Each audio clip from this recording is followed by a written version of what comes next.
Perkenalkan, nama saya Sudarna, NIM 200 282, Prodi Fire and Safety kelas C. Dan di sini saya akan mempresentasikan UAS pengoperasian migas. Di sini ada SOP drilling. Satu, persiapan lantai kerja untuk peletakan unit bor. Dua, setting unit pemboran termasuk pemasangan terpal pelindung matahari dan hujan. Tiga, pembuatan subbak untuk sirkulasi air pemboran. 4. Pembuatan sublak untuk sirkulasi bor dan pompa suplai air ke collar dan suppleback.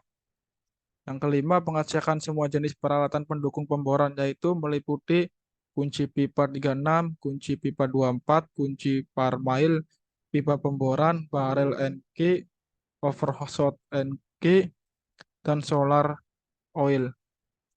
Yang keenam, pengisian full bak sirkulasi air pemboran menggunakan pompa supply. Yang ketujuh, Star Egine rigor bor. Yang kedelapan, Star Egine pompa sirkulasi pemboran. Yang kesembilan, pemasangan barel.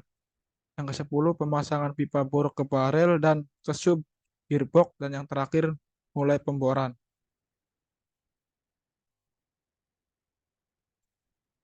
Di sini ada 5 sistem pemboran dan peralatannya.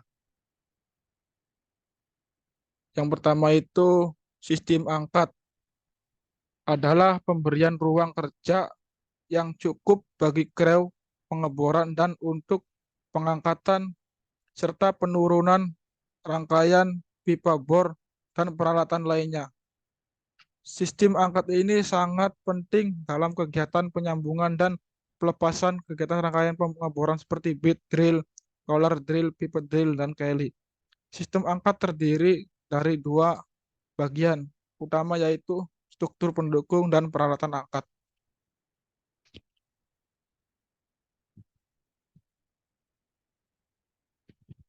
Terus di sini juga ada crown block, yaitu sebuah blok mahkota adalah bagian stasioner dari sebuah blok dan tackle yang berisi satu set katrol dan katrol melalui garis bor berulir atau revet dan berlawanan di atas blok jalanan. Terus ada derrick.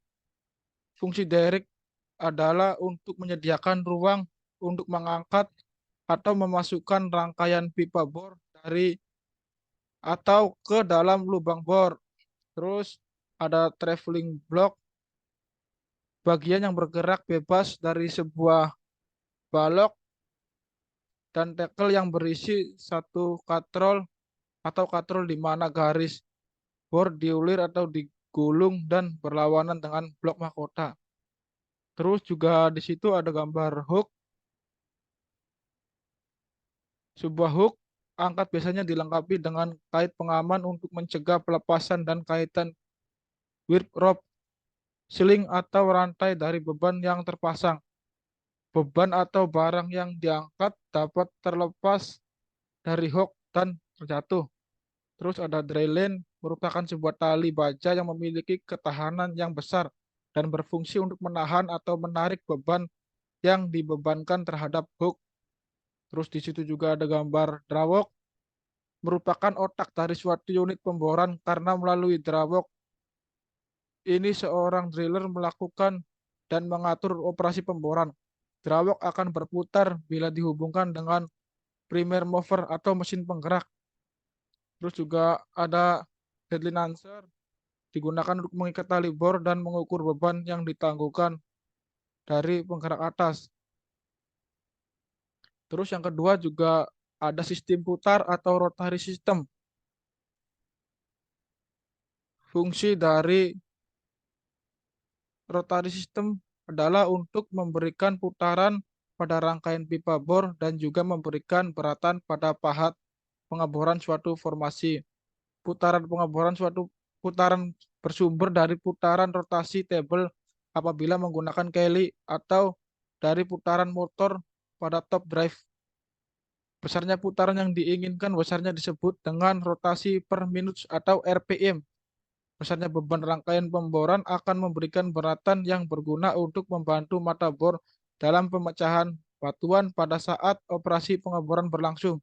Beban ini sering dinamakan dengan web wob dengan kombinasi RPM dan wob yang tepat pada penghasilan kecepatan pengeboran yang optimal, rate of return optimum.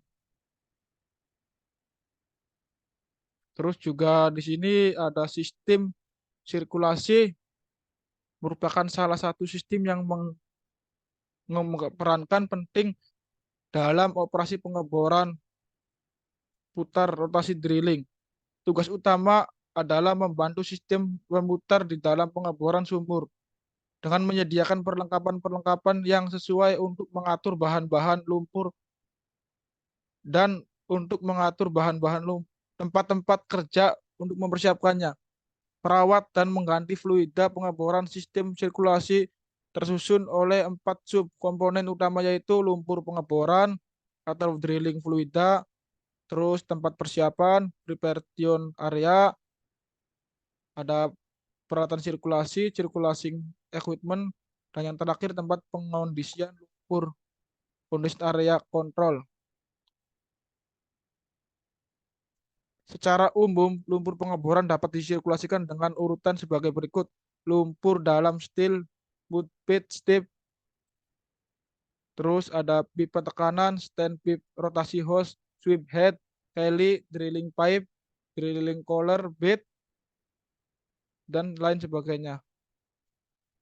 Terus juga ada sistem tenaga dalam operasi pengeboran terdiri dari power supplement yang dihasilkan oleh mesin-mesin besar yang biasa dikenal dengan nama primal mover dan didistribusikan equipment yang berfungsi untuk meneruskan tenaga yang diperlukan untuk mendukung jalannya kegiatan pengeboran.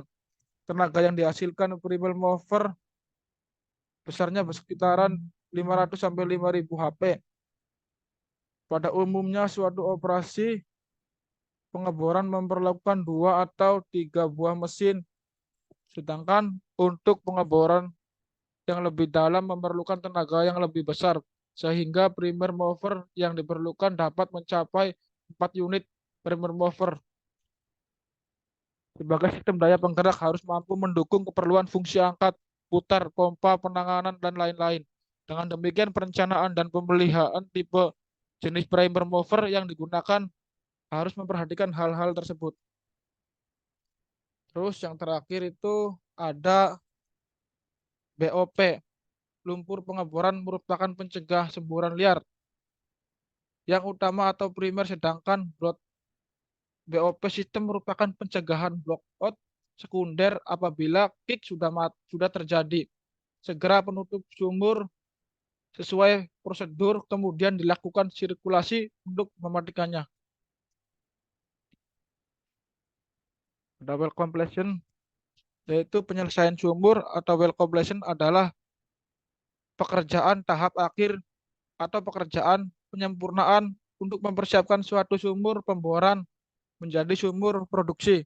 Tujuan dari well completion adalah untuk mendapatkan hasil produksi optimum dan mengatasi pengaruh negatif dari lapisan produktif. Di sini ada jenis-jenis well completion. Yang pertama itu ada formation completion, ada tubing completion, dan wellhead completion. Terus yang ini adalah sembur alam dan sembur buatan. Sembur buatan atau bisa disebut artificial lift digunakan untuk mempertahankan tekanan produksi dasar sumur yang berkurang. Hal ini dilakukan supaya formasi dapat memberikan fluida reservoir yang diinginkan pada tahap awal. Sumur mampu melakukan produksi dengan tenaganya sendiri atau natural flow. Terus sembur alam adalah salah satu hasil metode pengangkatan minyak ke permukaan dengan menggunakan tenaga atau tekanan yang berasal dari reservoir atau formasi mesin sumur berada. Terus ada refinery unit, yaitu pemurnian atau pengelolaan atau penyulingan atau kilang. Adalah kegiatan produksi yang terdiri dari beberapa proses unit teknik kimia dan Operasi pemurnian bahan tertentu. Pemurnian dapat dikatakan sebagai pengubah bahan baku menjadi produk yang lebih murni dan bernilai. Proses pengolahan minyak yang pertama adalah proses destilasi. Terus ada proses cracking, ada proses reforming, ada proses polimerisasi dan alkilasi, terus ada proses treating dan proses blending. Proses destilasi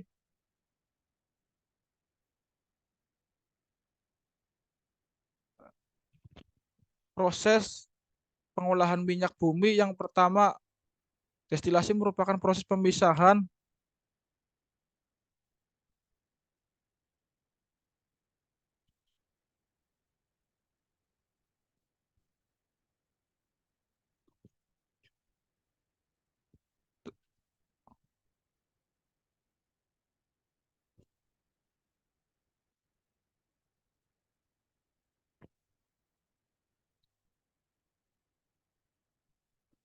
pemisahan fraksi-fraksi yang terdapat di minyak bumi, di mana pemisahan fraksi tersebut berdasarkan pada perbedaan titik didih. Proses ini biasanya dilakukan pada sebuah wadah tabung tinggi yang kedap terhadap udara.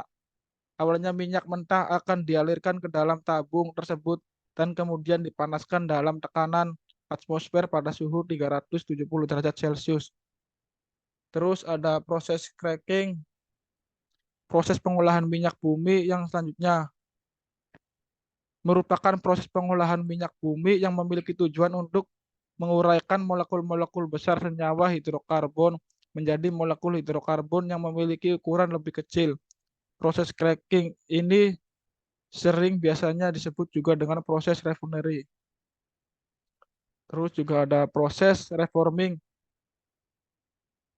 merupakan pengubah struktur pada molekul fraksi yang mulutnya buruk maupun menjadi molekul fraksi mutunya akan lebih baik. Proses reforming ini dapat dilakukan dengan menggunakan metode katalis atau proses pemanasan. Karena proses reforming ini bertujuan untuk mengubah struktur pada molekul fraksi, maka proses ini dapat disebut juga dengan proses isomerasi. Proses polimerasi dan alkilasi adalah perbaikan atau perubahan struktur molekul fraksi dilanjutkan dengan proses alkilasi, yaitu proses penambahan jumlah atom pada suatu fraksi sehingga molekul fraksi tersebut menjadi lebih panjang dan bercabang. Pada proses ini, alkilasi ini biasanya menggunakan bahan tambahan katalis asam yang kuat seperti H2SO4, HCl atau AlC13 atau asam levis. Dan yang terakhir itu adalah proses proses treating, yaitu pengolahan minyak bumi.